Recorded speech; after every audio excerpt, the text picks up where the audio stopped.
Nào nhâm nhâm nào, nhâm đi, nhâm đi. Thôi nhâm nào.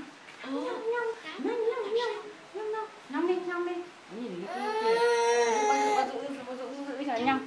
Tức rồi, không nghe nữa rồi, xèo ra rồi. Nhâm nhâm.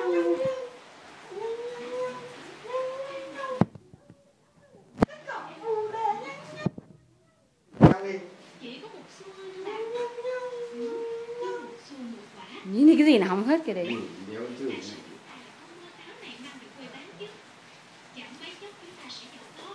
Này.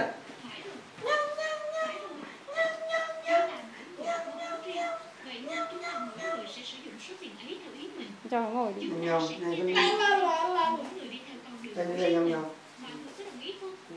Đồng ý.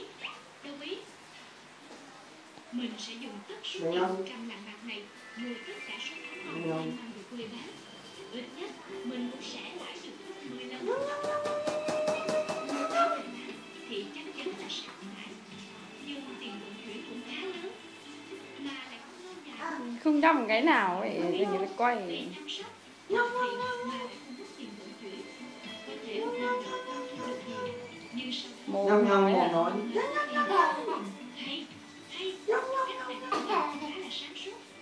mình sẽ dùng 40 lạng bạc để mua giống cây, còn 50 lạng để dành cho việc chăm sóc chúng. Táo ngon là giống, nhưng giống tốt mà đất không phù hợp thì cũng không cho ra được những trái táo ngon thế nào. Phải rồi, mình phải bắt đầu từ gốc nên sẽ dùng tiền để mua mẫu đất ở đây về. Chào ông chủ. Ồ, chào cậu, cậu đến mua táo? Không, tôi muốn mua đất của ông. Trèo đấy. Không, cậu mua táo thì tôi bán, chứ mảnh đất này bán rồi lấy gì mà trồng táo. Ồ không, tôi chỉ muốn mua một xẻng đất của ông mà thôi.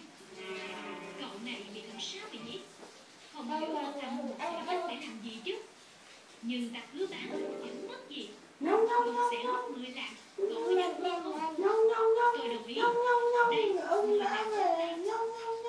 Nhâm nhâm nhâm, nhâm nhâm nhâm, nhâm nhâm nhâm, nhâm nhâm nhâm, nhâm nhâm nhâm nhâm.